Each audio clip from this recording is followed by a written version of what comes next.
This is the FlipNerd.com Expert Real Estate Investing Show, the show for real estate investors, whether you're a veteran or brand new. I'm your host, Mike Hambright, and each week I bring you a new expert guest that will share their knowledge and lessons with you. If you're excited about real estate investing, believe in personal responsibility, and taking control of your life and financial destiny, you're in the right place.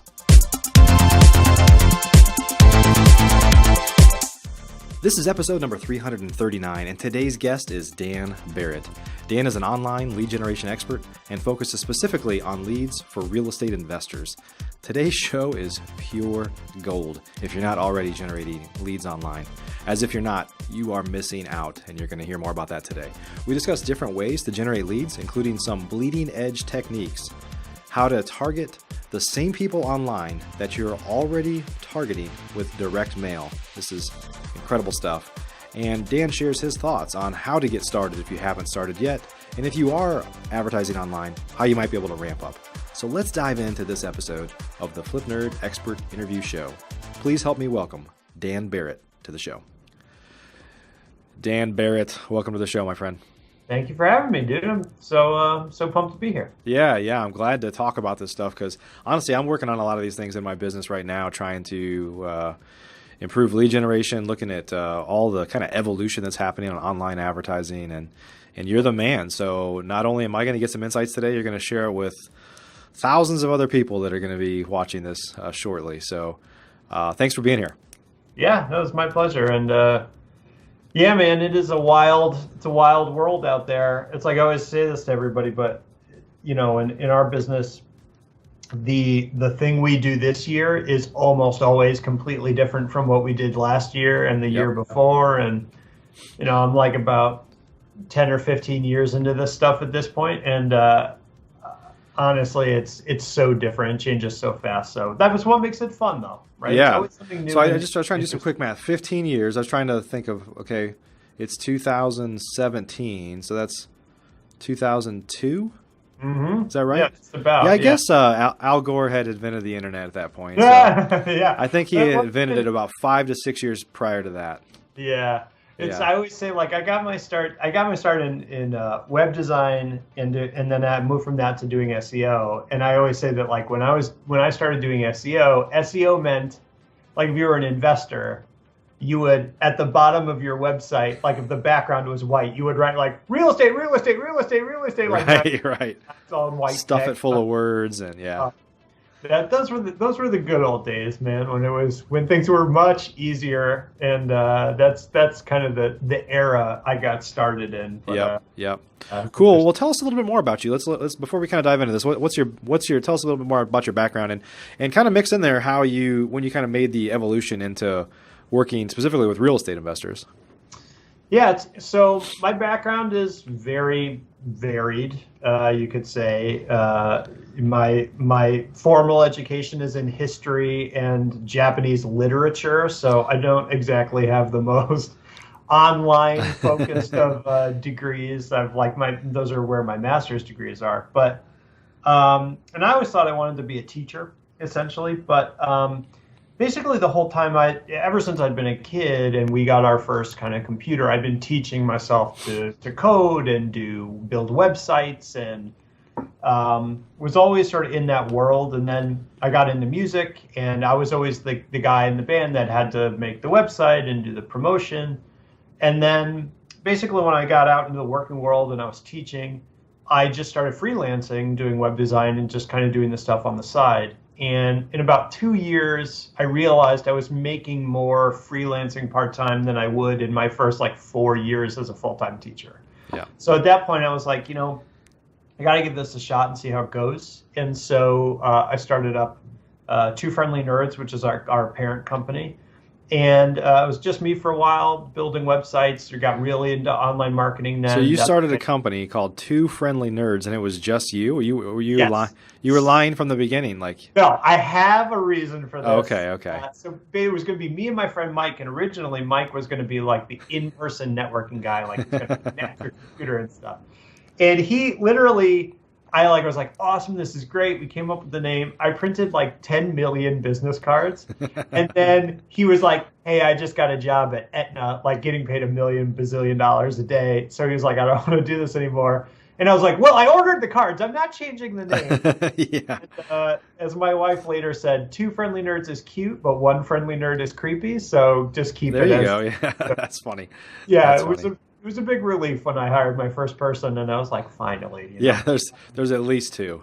Yeah, exactly. It's like, it's not just me anymore. But and then, I was doing online marketing for local businesses, and I did all sorts of stuff like plastic surgeons and ambulance companies, all sorts of different industries. And then I ended up going to a Tony Robbins business event because I was like, hey, I'm investing back in my business, and I pretty much plateaued doing kind of what I was doing. We were very spread out all over the place. Yeah. I knew I wanted to focus on a specific industry, but I hadn't made a decision. And I ended up just sitting next to these 2 people who were investors up in Albany, and they were doing really well. And just struck up a conversation with them, and they were like, this is literally like the first day I was there. And they're like, well, hey, you should just work with investors because we really need leads all the time. And I was like, that's it, I'm going with investors. And I didn't know anything about investing. I was like, it's meant to be. Yeah. And, that was like about 3 years ago now. And ever since then, it's been 100% investors. And it is fascinating. It's such a weird industry for what we do. Everything, you kind of have to throw out the window. So it's like, a lot of this stuff, we get to do all this cool research. We're the first people that ever did it. Like we were the first company that ever did a truly large scale statistical keyword analysis across AdWords as a channel. We had, 10 to 15 years of back data. And so it's really exciting and fun because you get to do new stuff that no one's done before. And we really get to come up with interesting approaches. And yeah, it's great, man. So what is that? So I've always sensed, before I got into real estate investing, which has been almost 10 years ago now, I worked for, I wouldn't say that I was a technology guy really. I mean, I've always been interested in gadgets and stuff like that. But before this, I worked for basically an online retailer, so a .com company. And I went from like a old school retailer to like an online retailer. And I was like, these guys are pretty sharp. They're pretty savvy. Yeah. And then when I got into real estate investing, my impression for pretty much this whole time has always been, hey, the real estate investing industry is about kind of 3 to 5 years behind everybody else, technology-wise, right? Mm-hmm. So there's nothing like cutting edge going on. Now, I feel like that gap has shortened a lot over the past couple of years with like, there's a lot of really cool CRMs, there's a lot of really cool technology coming out there. So I think that gap is kind of not as wide as it used to be. But is that kind of your impression as well, is that real estate investors are probably because they're so fragmented, right? I mean, that's probably a part of it. Well, I think that's a part of it. I completely agree that the 5-year behind the curve number is one that we actually use in-house all the time. Right. Yeah. And it's more about when does something reach sort of like everybody knows about it. Everybody wants to do it. Right. Like kind of last year, I feel like everybody was figuring out that they needed to do Google AdWords. Right. And they needed to do online advertising. Yeah. But the heyday of AdWords was like 7 years ago. Yeah. Right. And this year, I feel like people are coming to us a lot. So we launched kind of a Facebook advertising service. A lot of people are coming to us for Facebook advertising. And it's interesting to me because I'm like the heyday of Facebook was kind of like 3 or 4 years ago, right? Yeah. And when I say heyday, I just mean that like when the people that were always looking for the newest thing are there, right? Right. And I think part of that's fragmentation. It's exactly right. Part of it is just if you're learning investing more than any other industry I've ever been a part of is based on this idea of mentoring, whether it's with a coach or whether it's like, hey, I went to a local RIA and I met somebody, locally that's going to help me out. Like I've never met an industry that was more like that. It's almost like apprenticing or, being a journeyman or whatever. And because of that, people tend to learn. If you're a mentor, you're going to teach someone the stuff that has worked, that you have a proven track record for. Right. And investing, that's mail, right? And I think that's shifting, it's changing, but it's just going to take time because the people of today are going to get super successful. And then when they mentor the next generation of investors, it's going to be, hey, still do mail, like mail's still awesome, but like, you need to also go online. You need to also do these other things. Absolutely. Absolutely. Takes time. So my big question is MySpace still really hot? I tried to find my old. I'm one of those guys that's like, man, I got this good joke. It's just when am I going to say it? And I'm like, now's the time now. Anyway, I really like it. I don't even know if that exists. I don't even know if that exists anymore. But anyway, yeah, cool. So let's talk about. You just kind of, one of the first things I want to talk about is like why online, and you've kind of talked about some of this. Obviously, everybody is online for everything now. I'll give you an example. Three or 4 days ago, and everybody can relate with this stuff, but 3 or 4 days ago, we have this big like 12-volt battery in my garage that's connected to like our internet service. Like basically our cable and our internet service has like a backup battery. I don't know what they're backing up, because if it stops working, like it just goes down, but I don't know. But about once every 2 years, this battery starts chirping, and you can hear it throughout my house. And it's like, okay, I got to get a new battery. We never have just this big like 12-volt laying around like an extra one. Our battery. It's like next to the AAA's in the kitchen drawer. But so literally, I walked outside. I heard that chirp. I knew exactly what it was because I've dealt with this before. I grabbed my phone, and I'm not joking. Within about 2 minutes, completely, I had ordered one on Amazon, and it was going to be there, in a day or something. Yeah. So, and that's just, everybody does everything online now, right? I mean, especially major purchases or major decisions, you always go research it online. So I think the days of like, let me flip through the yellow pages and not do any research, or, not even just kind of pick up the phone and call. People like to do research first, right? Which is online, right? Are you looking to change your life through real estate investing? If you're interested in either getting started or taking your business to the next level, please check out FlipNerd's private program at theinvestormachine.com. This is the most robust real estate investor coaching, networking, and mastermind on the planet, and designed for your success.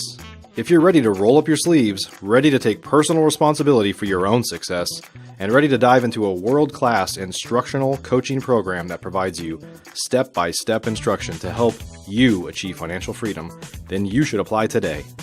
Spaces are limited, and candidates are only considered after an application and interview process. Our 12-month investor program is unparalleled. Think you might be a fit? Learn more today at theinvestormachine.com. Or, not even just kind of pick up the phone and call. People like to do research first, right? Which is online, right? Yeah, I mean, I think it's the root of it is largely generational, right? So if you look at, so like Realtor, like Realtor.com or whatever, they do a lot of studies of who's selling their homes and who's buying homes and like how they're searching and stuff. And for them, I think it's more than half of all home sales are going to start and end online at this point, right? Yeah. In some way, right?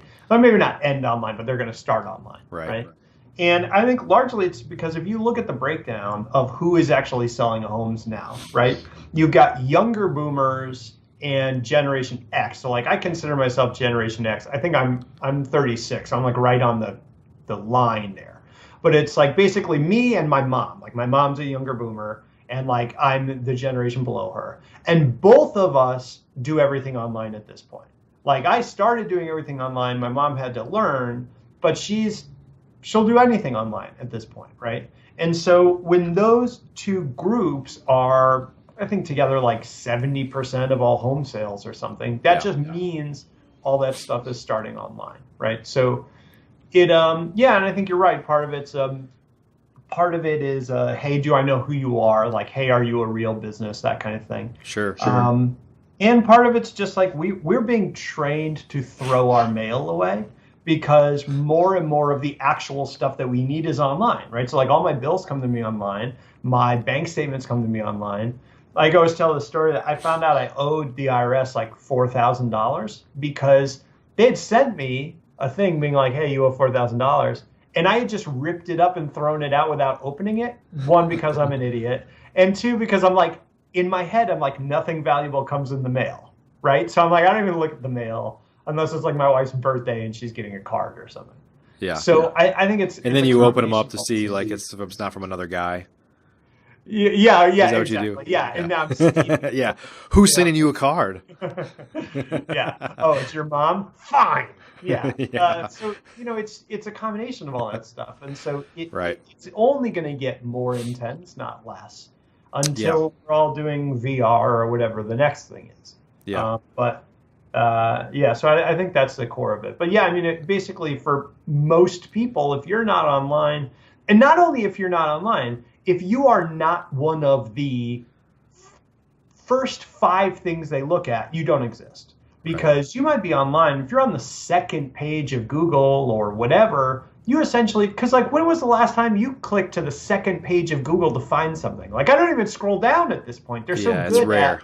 at showing you the thing you want right away.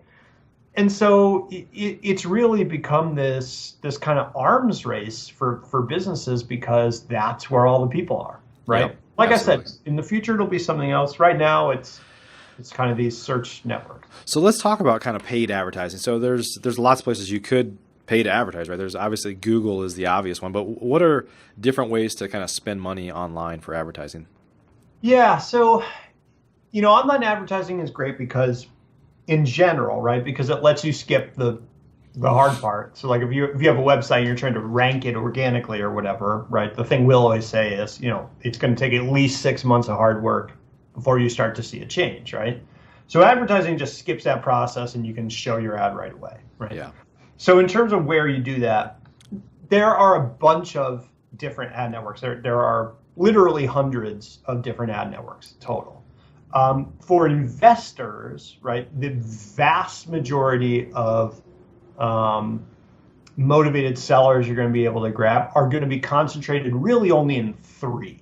So the other stuff is kind of interesting. Like it might be interesting to know, like, hey, LinkedIn does ads, but for motivated sellers, it's mostly a waste of time, right? So when it comes down to it, the channels are going to be Google AdWords, which is Google's specifically search ads, and we'll talk about that in a second. Facebook is one that's kind of becoming more important. And then there's another one that has to do with combining online advertising with direct mail, which is sort of like the newest, most experimental one. Yeah.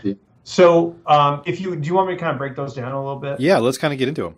All right, cool. So AdWords is obviously our favorite channel. Like my company's named AdWords Nerd, so obviously we put it in the name. Yeah. So it's kind of very close to my heart.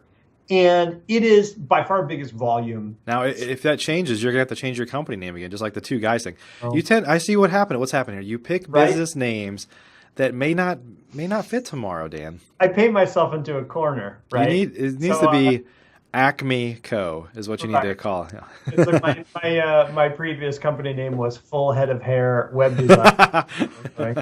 Yeah. No, I'm sorry. Go ahead. So AdWords is what you love. Yeah. So go ahead. It's where most of the people are, right? So pretty much everyone going on Google. Google is a verb at this point, right? So it is just the place where most people are going to go. It also tends to be the highest competition channel, right? Because if that's where most of the people are going to go, that's where most of your competitors are going to go. And because of that, right, it can tend to be a little pricey if you don't know what you're doing, or even if you do know what you're doing, right? Yep. The thing that's good about AdWords in general is that it's, in-house we'll talk about it as being intentional, meaning that the way you're targeting people is like, I went online and I typed in like, I want to sell my house. And then you're showing your ad to that person, right? So you know their intent. You may not know who they are. So like, for example, I don't know in that situation if they have any equity. What I do know is that they want to sell. And what that ends up doing is, even though those leads are more expensive, they tend to close or convert to a deal under contract a lot more often than the other lead sources, right? Yeah. So AdWords is a lead source where, as a channel, it really lends itself to a strategy where you're going, hey, like maybe not the biggest volume of leads in the world, but because I close more of these, I'm actually going to do probably the highest amount of deals from that channel in general. Sure. Right? Yep.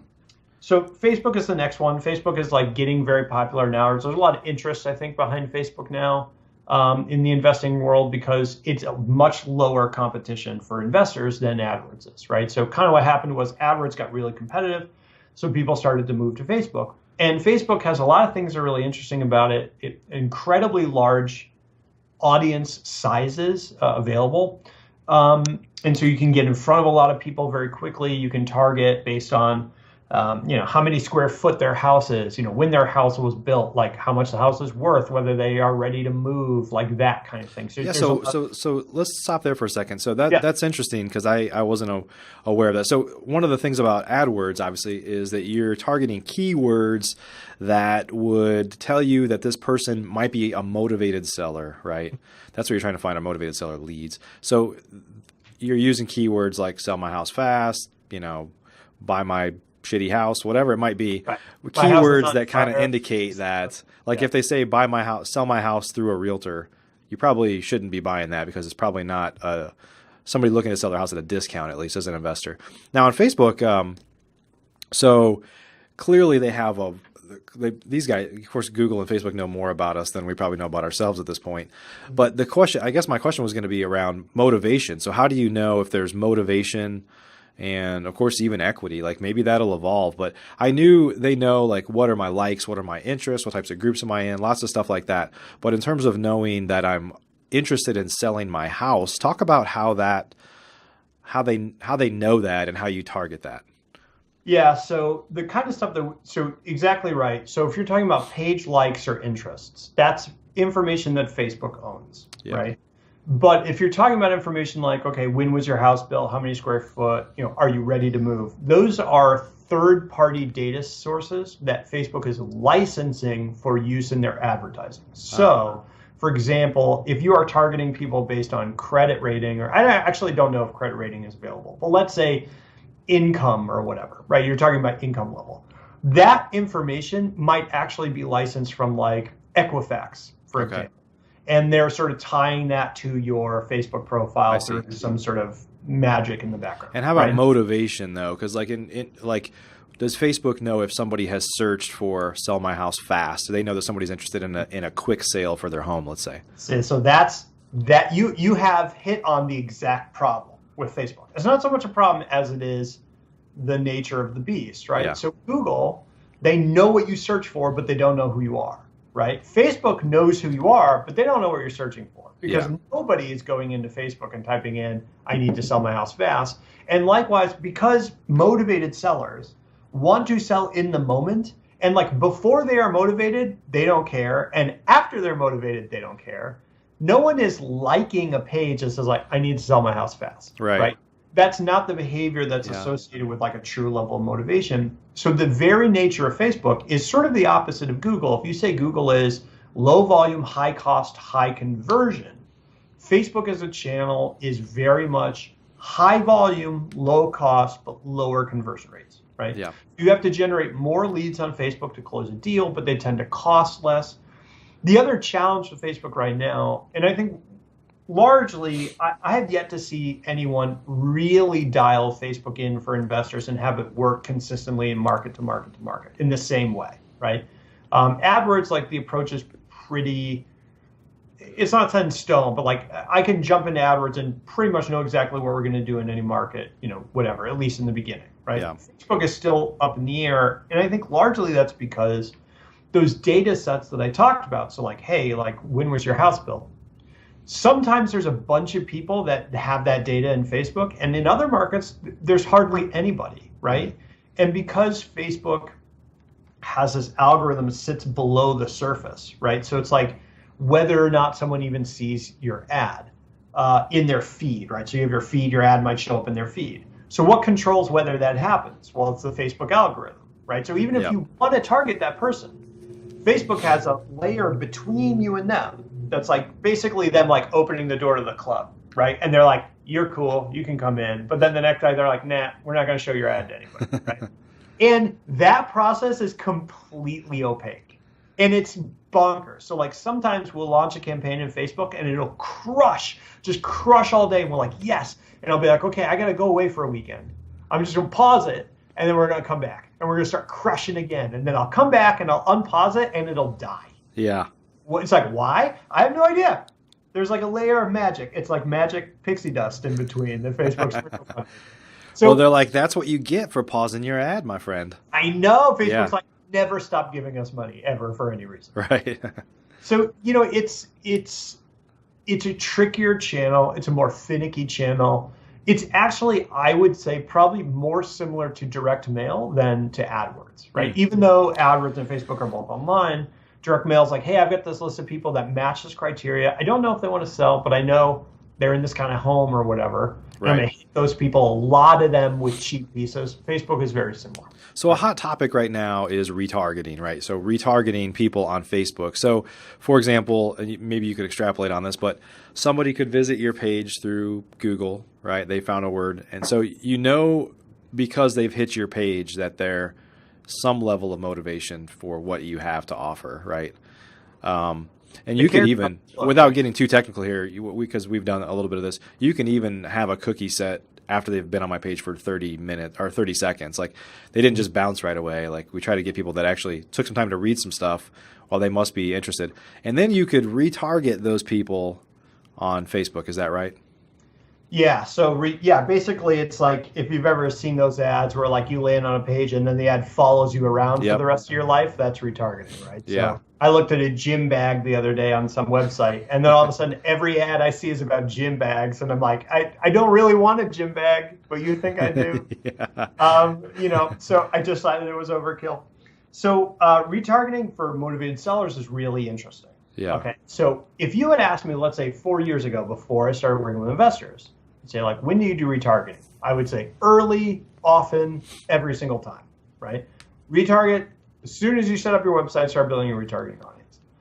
For motivated sellers, I actually walk that back a little bit. And so, for example, for our clients, when people are paying us to manage their stuff, or when I'm working with coaching students or whatever, I will typically say, save your retargeting for like month 3, right? And the reason I say that is because whether retargeting adds to your bottom line or subtracts from it, because you think about it, like these leads bounced away and you're paying to bring them back, okay? And a lot of times it's cheap to bring them back, but you are still paying again for the same lead you paid for the first time. Right. Now that's awesome and so profitable and so cost effective if they were truly a motivated seller to begin with. But if they weren't, you're essentially adding to your lead cost to bring back a lead you never really wanted to begin with, right? So for me, it's all about how well dialed in is your initial traffic source. So like if you're doing AdWords on Facebook, you're advertising for motivated sellers, like month 1, you're sort of struggling. Month 2, you're getting the hang of it. Month 3, you start crushing. That's when you start bringing those people back, because anybody you sort of restore to the system is going to add to your bottom line. If you do that in month 1, you're adding on extra spend, you're sort of diluting your focus, and this traffic's kind of not dialed in yet, so everything's kind of lower value overall. Sure. And that's a personal philosophy kind of approach to it. There are people who might argue otherwise, but that's what I've seen work the best in this industry specifically. Yeah. But if nothing else, it gives you a way to kind of isolate, to still use Facebook, let's say, for example, which you can still retarget on Google and the Google Ad Network as well. But on Facebook now, where people are logging in like 15 times a day on average or something like that, where they're at, you're able to kind of isolate and say, instead of showing my ad to everybody that might have interest that's in my market, then you are saying, well, let me just target the relatively small number of people that have expressed some level of interest in me in the past, right? Yeah, absolutely. Yeah. And it clearly, like, so for my own business, the way we advertise, we were spending like $4,000 or $5,000 a month in advertising and doing very well, right? Primarily on Facebook. We actually dialed that back. All we do is retargeting now, because instead what we're doing is like, I'm doing stuff like this, or I'm putting out content, or like I'm trying to be everywhere. People that are interested in us are going to click through for free, land on the site. Then I can show ads to just those people, because I'm like, hey, you were interested in this. Hey, can we provide more value to you? Right. So it can work really well.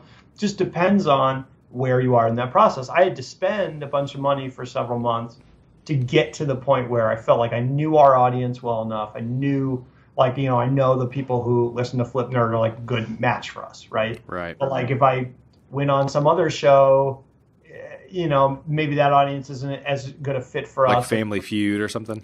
Yes, yeah. I was on Wheel of Fortune like 10 times. Like, this hasn't generated any business for me. Although I would love to go on Wheel of Fortune. I unabashedly love Wheel of Fortune. I shouldn't make it. But you know what I mean. So it's just about for everybody, the process is always going to be dialing things in and getting it to the point where your numbers all make sense. You're like, hey, I put $1,000 in, I got $10,000 out. That's a month. You should literally do that. Yeah, do that all again. Day. Do that again. Yeah, until you pass out, right? Well, one thing I know we're going to talk about, I want to make sure we get it in, is to talk about what you call direct mail leads. So I know that you can basically, if you have leads that are in your CRM that people have, well, you could do two things, right? I think, I don't want to steal your thunder here, but if you have a mailing list, you could upload your list to Facebook and they could kind of match, they try to match like the IP address, I guess, of that address. So I know that that's not perfect, but they could figure that out and you could be targeting basically the same people you're sending direct mail to, you could present an ad to, right? Yeah, so there's kind of two ways we sort of try to cross over from direct mail to online, right? One is, if you can get their emails, you can upload that to Facebook as an audience. And the catch to that is, I don't think they match the IP. I think what happens is they're saying, is this email address actually being used on Facebook? I see, yeah. And that's got two challenges. One is you're exactly right. The audience match size is not huge. So if you give them a list of like 1,000 people, 1,000 emails, you might only get like 250 targetable folks out of that. Okay. And that's like kind of like not a great ratio. The other challenge is just associating the email with the address. If you've got a direct mail list, like, hey, I live at like 123, Home Street or whatever, you've got to find the email of the person that lives there, and that's actually much more challenging than it seems. So you got to license that information. So it's doable, and we do it, but it hasn't been a ton of volume for us necessarily. Okay. But I think it could work depending on how you're targeting your direct mail. The other thing we started doing at the beginning of this year, which is really, really exciting, I think, and I don't know this for a fact, I think we are the only people doing it for investors right now, which is cool. So basically, we license this database of unique IP addresses. So basically, unique IP addresses are like sort of stored within the actual modem of the house that you're in, right? So it's not like when you clear your cookies on your browser or you delete your history because you don't want your wife to know what you were looking at or whatever it was. You don't delete your unique IP. You can never actually get rid of that.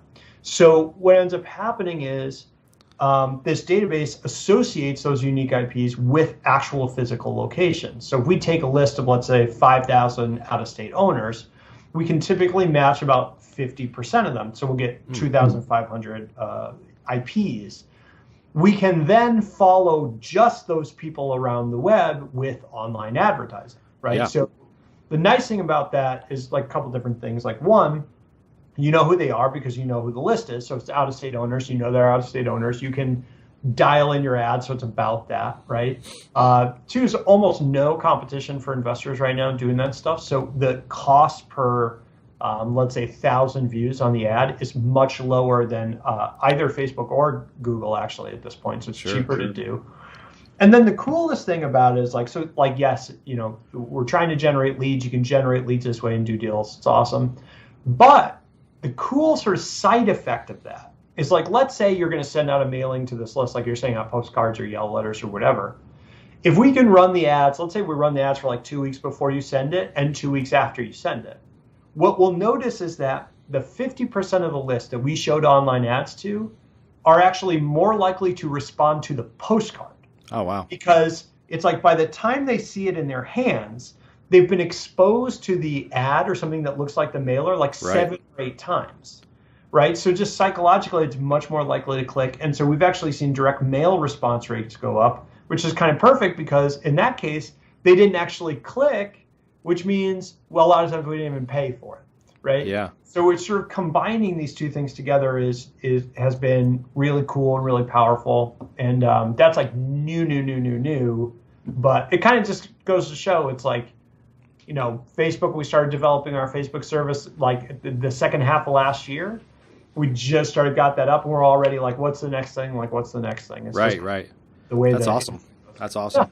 Yeah. And I guess at a high level, I don't want to, because we're kind of coming to an end here. I want to talk about a couple more things, but that's one reason why you need to work with somebody that knows what they're doing, right? I mean, I think a lot of people may say, I was talking to somebody the other day that I know well, and I was like, oh, you're doing paid advertising? He's like, oh, it's not that hard. I just, have some keywords. And it's like, I just knew, like, there's more to it than that, dude. You should not be doing that yourself. I wouldn't consider it. But just maybe talk about kind of the importance of working with somebody that knows what they're doing. That is kind of like finding these new strategies and testing stuff versus somebody doing it themselves. Yeah, I mean, so it depends on what you want to do, right? Yeah. Because I think absolutely people can pick this stuff up and learn it. Like you can pick up AdWords and learn it and do it yourself. I think that's awesome. And if you're just kind of like, hey, I'm spending a couple $100 a month, I check on it once a month, like that's all fine. Sure, right? sure.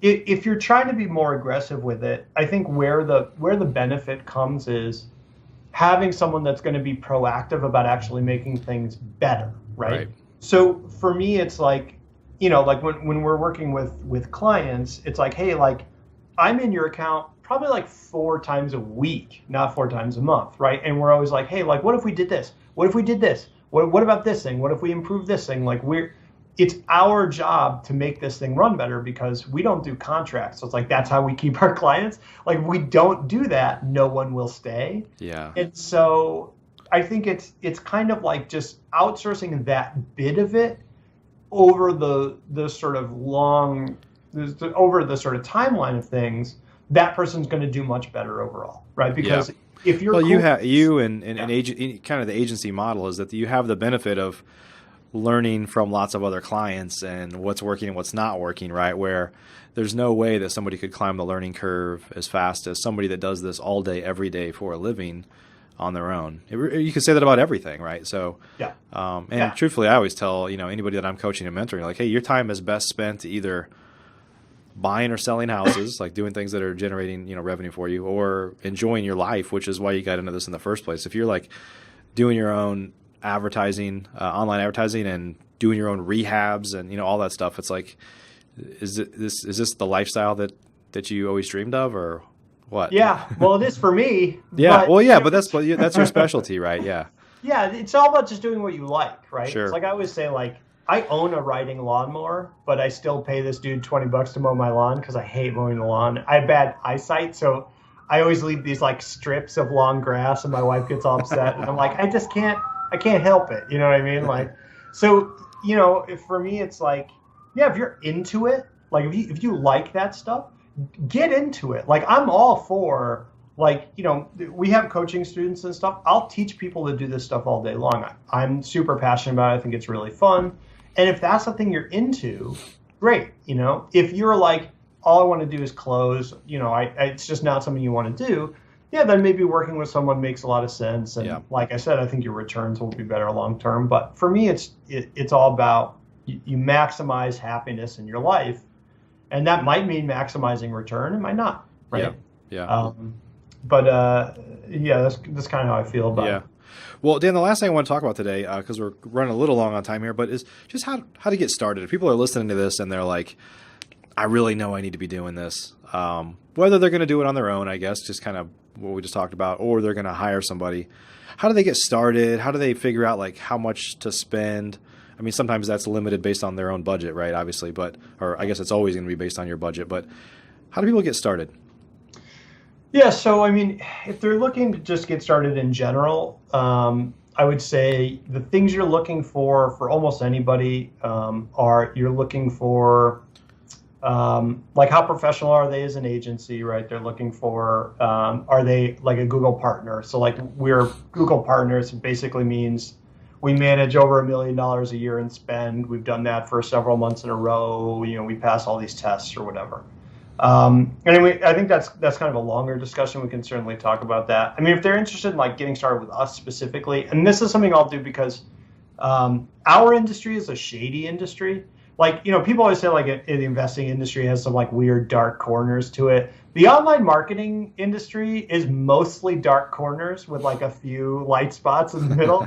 So what I'll always say is like, even if you're not sure, right, if you want to do this at all, the way we'll typically work with people is like I'll jump on the phone with people and do a strategy session, which is literally it's a working call. There's no sales pitch or anything literally in it. And then basically what I do is I ask a bunch of questions and I say, okay, in your market, with your situation, with your goals, here's exactly how I would do this. Like, I do these channels in this way. Yeah. And then obviously, people can hire us to do that if they want, or not. They can just take it and run on their own. And that's almost always the best way to get started, because most of the time, honestly, I will refer you to another agency or another person that's really awesome. Like if you are like, I only want to do Facebook, I'll be like, well, we do kind of do a bunch of stuff, but I know an awesome Facebook person. Like, here's the Facebook person you need to talk to. So at the very least, it's a good jumping off point. And they can do that. They can jump to, it's AdWordsNerds.com/strategy. So just AdWordsNerds.com/strategy. And it's literally just a link to my calendar. And you just book a slot in my calendar, and I'm happy to talk to whoever. Because for me, I want the absolute minimum possible number of people in this world to be screwed over by online marketers. I'm so sick of that happening. So I will, all I can promise to anybody is I will give them the straight dope one way or the other. Straight dope is what you give them, Dan. Straight dope with Dan Barrett. That's the name of my podcast. That sounds like a name of a podcast, yeah. It's not bad, right? Yeah, yeah. Like it's got a nice. You might have the DEA knocking on your door. Is this where they get the straight dope at? Like, no, I'm talking about information. Cool, Dan. Well, hey, I was about to ask where people go to learn more, and I guess that's where they're going to go, right? AdWordsNerds.com/strategy or AdWordsNerds.com to learn more about your company. And if you want a strategy session, you go to /strategy, right? Yeah, they can hop on the website and learn more about us, or strategy is the link to my calendar. But yeah, I mean, drop us an email, drop me a line on Facebook. Like, we're around, and I really do not mind sharing information and help, because for me, it's just, that's how we give value to the community that's been nice enough to really support us. And it's good karma comes back around. Yeah. Awesome. Well, this is great information, Dan. I really appreciate you sharing it with us today. Yeah, no problem, man. It was my pleasure. It's awesome to talk, and I appreciate it. And we'll add links down below in the show notes here for those of you that are interested. If you're driving and you can't write that down right now or something, we'll have them below the show notes. But Dan, really appreciate it. All of our users. This was show number 339 with Dan Barrett. Thanks for joining us. For those of you that are listening right now, this was the second show we were supposed to be doing on Facebook Live, and this tool we're using, I should have said this up front, but this tool we're using kind of kaput on us. So, like, Facebook changed something, so the tool we're using didn't quite work, so we kind of did this the old-fashioned way, not on Facebook Live. But our intention is to start recording all of our shows on Facebook Live, and that our elite members get to see them usually a couple weeks before anybody else. So if you're interested in our elite membership, you can go to FlipNerd.com/trial, and you can get a trial membership for $1 just to learn more about it. But either way, we appreciate you watching, and thanks for joining us today. I hope everybody has a great day. Thanks for joining us for this episode of the FlipNerd.com Investing Show. If you're not yet an elite member of FlipNerd, you're missing out. We have tons of great training, including a new detailed masterclass published each month and live training webinars with experts twice a month. Plus, you'll get access to all of our archives, where we already have a growing library of masterclasses and other training videos. Elite members also get membership in our incredible online Mastermind group, where many of the top real estate investors from across the country, including many of the hundreds of guests I've had on the show in the past, are already members. Whether you're brand new, looking to get started, or a veteran, you simply must join today. I promise you won't be disappointed. To learn more or join today, please visit FlipNerd.com/lab. That's FlipNerd.com/lab. See you on the next show.